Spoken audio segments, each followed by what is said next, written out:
All right, ladies and gentlemen, welcome back. It's me, Daniel, with VintageMagic.com with our friend Eric. Eric. How's it going? Good. All right, we got Nick. Hey, Nick. Hi. Nick is 1 year and 3 months. All right, guys, we have something really special real quick. I'm going to be talking about the International Collector's Edition set. This set is, as you can see, there's 6 packets that have been sealed already. And basically what this was $50.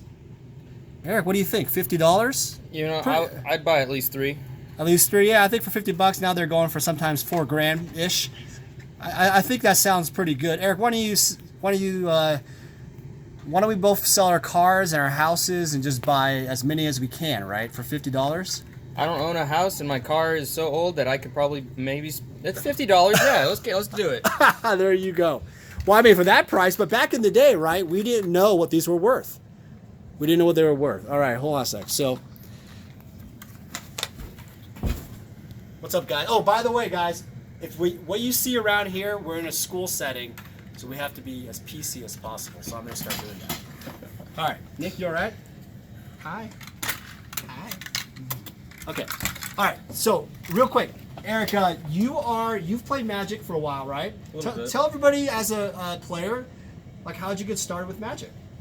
My cousin was into it, who also got me into everything else, World of Warcraft, Dungeons and Dragons, and then he was like, hey, check out Magic. So he started me in Standard, and then it was just kind of evolved, and now it's pretty much strictly EDH since I just got out of school. So. What set did you start with in the beginning? Innistrad. That's still my favorite set. Did you play with the Liliana and all those? Yes, I did. Yeah? My first Grixis is still my baby, Gristlebrand, and Liliana the Veil. Nicol Bolas, of course, just because as soon as you drop that fatty, you're just like, yeah. Scoop. Where do you think, like, just side note, where do you think Magic compared to Innistrad lot has gone today? What do you think? Do you think it's gone in the right direction? I haven't played Standard in 2 years, but I mean, I love all the mechanics and everything like that. I mean, there's so many different combos. The thing that is interesting is seeing all, like, the infinite combos that are going on in Standard. So, I mean, it is nice to kind of see the old cards, like playing with other fellow collectors that have been playing for quite a while. They bring in the old cards. I'm like, hey, check out this card. And they're like, oh, this combos with this. Good to know. So it's fun to see the dynamic of it, but overall, yeah, I think they're doing well. That's crazy. Now, when you, as a new player, like when you played in Innistrad, were you told about the Black Lotus and the dual lands? Black Lotus is the first thing I knew, and this guy handed me a legacy deck. It was a Tendrils deck, and so I just did land, go. I didn't know what I was doing. Right. And then I'm sitting there looking through this deck, I'm like thinking back then, this is insane. I didn't want to touch this deck. I don't know what I'm doing. But yeah, I heard about all those cards, but it's beautiful, beautiful cards. When you saw them in person, right, you were just like, wow, I can't believe the power. Exactly. Yeah. So real quick, this is not part of it, but guys, there's some alpha duels, and we have this Guru Mountain. I like the Guru lands. It's really cool. It was a special rewards thing. The Wizards gave out. There's 5 lands by Treese Nielsen. This is the mountain. And what's kind of cool is this is the perforated Magic Guru guy. Back in, they gave that as part of the booklet. So that'll be included here with this card. All right, but let's get into something really special. In terms, what we're doing today is we're going to go after the International Collector's Edition. We're going to open this. I don't think anybody's ever opened this on camera. In fact, these are from just to be clear, these are not resealed. You know, this is very important. The sequencing of what you see should be exactly what you see when you open them. So if you get a box and you open it and it's weird, there's something wrong. I'm just going to be upfront because I've opened a lot of these, and when you open them, they're exactly the same order, exactly the same cards every time. All right, so I kind of screwed up. So when they come, they're sealed, plastic sealed. They come this way. And again, this is the International. International Edition has about 5,000 ever printed versus the Collector's Edition was 10,000. And actually, I was corrected the other day. I think there was only 9,000 because they actually messed up on the printing or something. They ran out, and then they ran the International.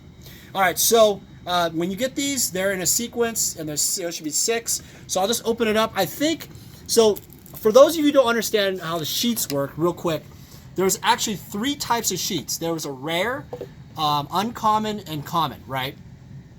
And so on the uncut sheets, I don't have that with me, and I wish I did, but if you Google Beta Uncut Sheet, the sequencing of the cards that you see actually will be very similar, if not the same, as what you see here. And I say this because Island was a rare in Beta in this collector's edition set. So when you open like a Beta card and a Beta pack and stuff, there could be Island rares, which sucks, but you know that's possible.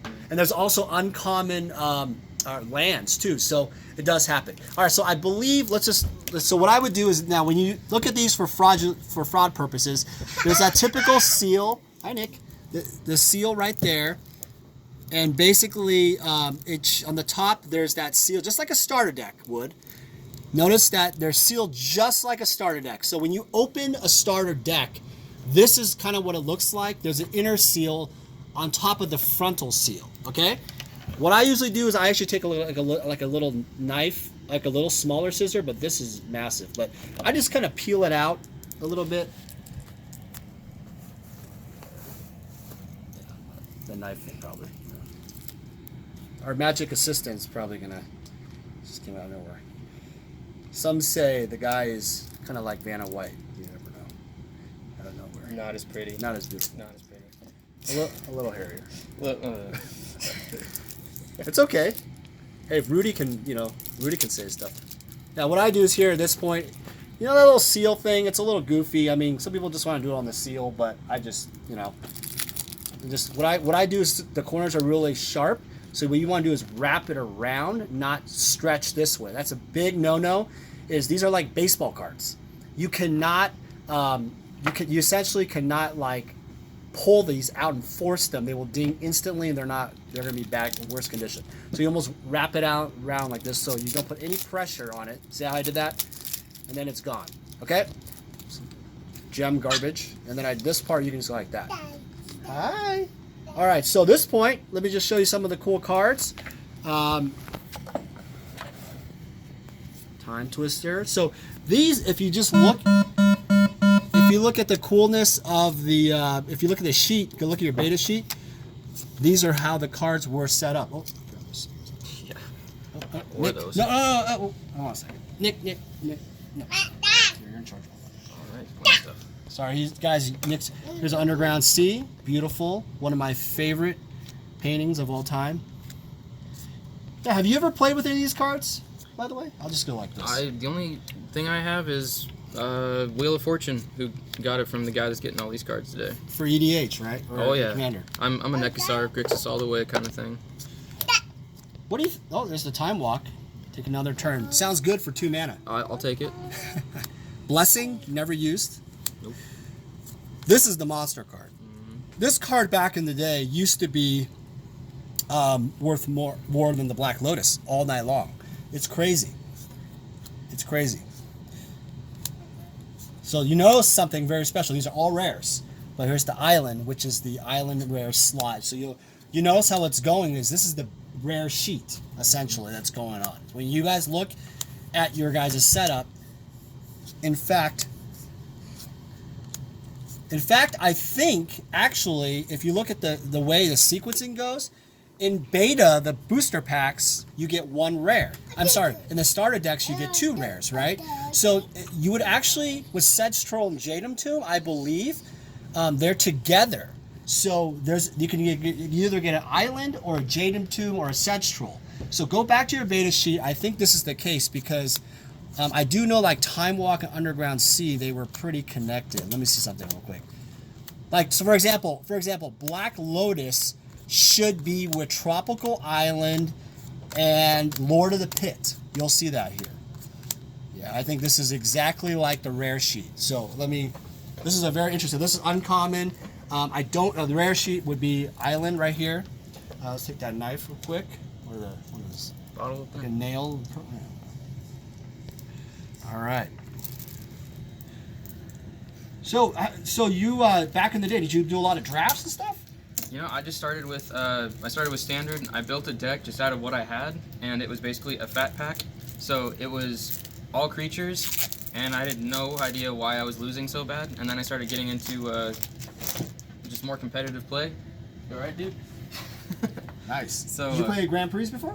No, I mean I haven't really done much any competitiveness just because as soon as I start going, school happens, life happens.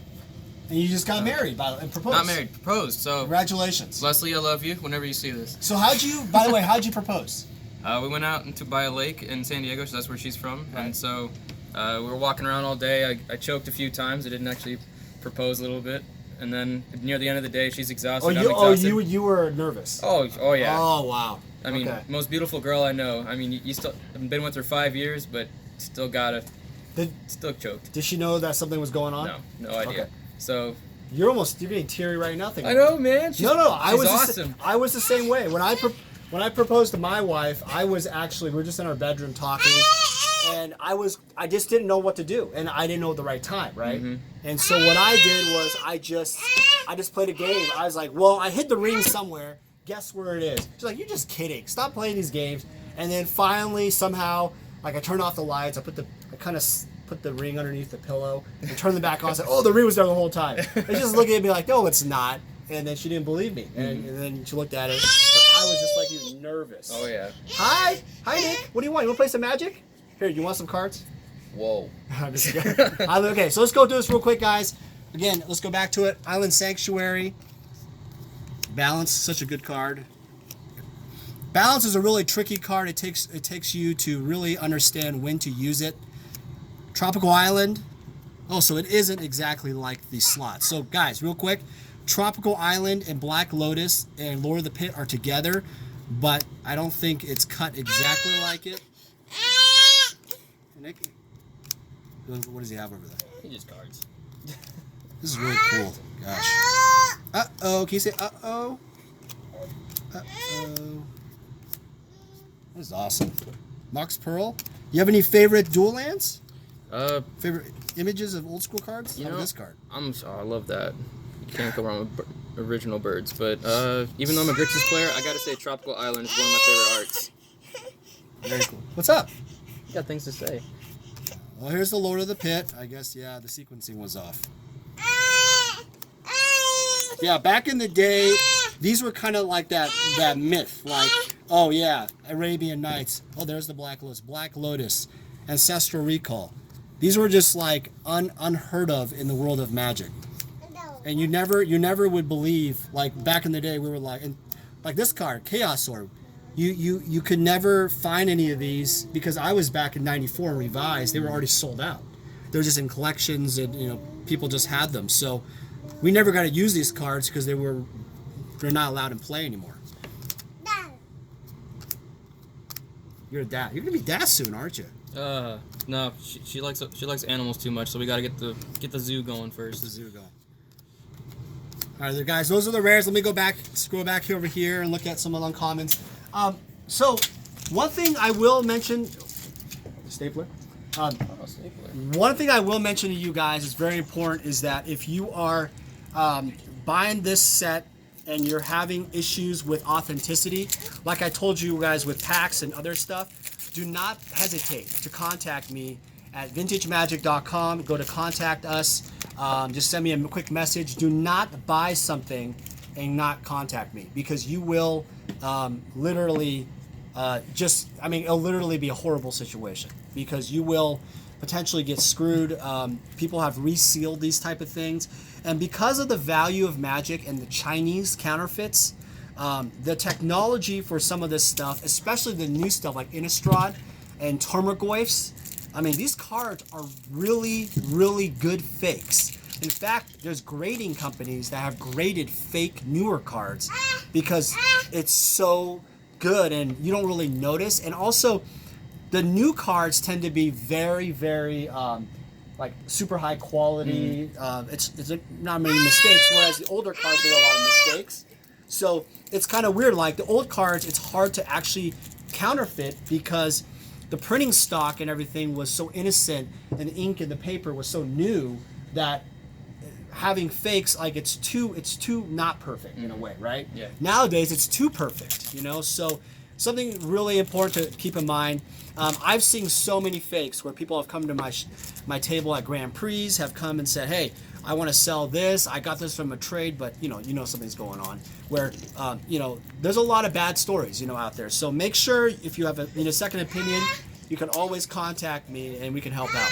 All right, so here, let's go back. One last thing, guys. Here's the uncommons and commons, and I'll just go through this real quick. I think another thing to understand about these sets, let's talk about market projections. Let's see, are we good on time? Yeah. Yeah, so in terms of market projections, real quick, this is something really intriguing because long term, people, these are some of the comments, people are actually going to be playing with these cards in their old school Magic decks.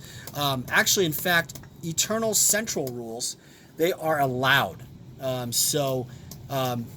What that means is basically you can, you know, you don't have to spend the alpha and beta and you know, unlimited. Well, unlimited doesn't really count because people don't really like the white border. But for black border older vintage cards, it's much more cost effective. There's definitely an opportunity there. So another thing I noticed about investment wise is because there's only 5,000 of the international, it gets very, very, very. Well, here she is, the sexiest lady in the world. Oh, I said that in a school, but it's true. Isn't that beautiful? Is she beautiful?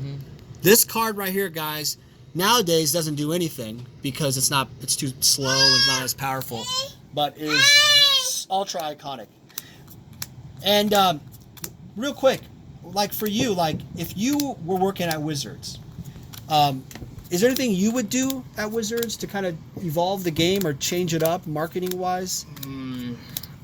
For me, since like I'm just now getting into like the older cards, it's kind of like I'm in a very hard spot where it's like I want them to reprint the stuff that they can't reprint just because of for money purposes because I want to get into that. The reserve list, right? Yeah, but it's like do something to where I don't know, get newer players into like the older stuff. Right. Somehow, yeah. Well, they're not gonna reprint the reserve list. No, so what do you think is a potential option? What could they do? Because there's this phenomenal. Okay, check this out. There was a couple of rumors going on of just videos from Rudy from Alpha Investments. He was saying, let's expand the reserve list. It was one of his videos, and it actually got a lot of attention because people were saying, hey, you know, if you like every standard set rotation wise, like Fatal Push, why don't we cancel? Why don't we put Fatal Push on the reserve list? And then at least what you do is you hold the value of the boxes. Yeah. So because eventually those cards are not. Yeah. Sorry. Eventually, we're almost done, guys. Eventually, those type of cards are not, you know, it's like there's no reason to reprint them. All you're going to do is dilute the value further and further and further. I mean, it's like Termagoyf. How often can you print Termagoyf to a point where it's gone to oblivion? You know, it's crazy. All right, guys, I think we're almost at the finale here. So I want to go through all this so you saw every single card. You guys are probably like, well, it doesn't really matter, Dan. I don't care about Wall of Air ever again. All right, let's pan back real quick. I want to do a little closing. All right, guys, so I wanted to thank our buddy Eric. Eric, thanks again. But it's crazy, right? Because the reserve list cards, right? What do you think about that idea, real quick? Like, no, I like it just because you get cards that because then it would also be like, oh, I got the new stuff. This is never going to be reprinted again. I have it. And it keeps the value of the boxes. Absolutely. But you're saying it's a dilemma because you want cheaper product, but at the same time, as soon as I buy it, I don't want it to just plummet. Like I bought. You don't want it to go to zero? Not in my lifetime. Yeah. But yeah, I bought Liliana the Veil when she was 23. That's my most expensive card now. So I mean, now it's like 100. But then it went down again. Mm-hmm. Right. So it's kind of like I'm in that hard spot of I want it to go up, but I also want it to go down so I can get into it. Right. So it is a balance. Yeah. Very controversial topic. I want to thank everybody again for watching. Eric, thanks again. I would shake your hand again. Congratulations, by the way. It's a very exciting moment. Do you ever know where the wedding and honeymoon's gonna be? It was Sunday, so you know we're somewhere cheap. We gotta get a GoFundMe account for this guy going. All right, guys. Thanks again, and check out again. Let's one more time. This is the international edition set for $50. Not $50. Around $50. And yeah, it's only 5,000 of them in the world. And I really appreciate you guys watching these videos, and we'll have more of these reviews. And you guys have a great week. Take care.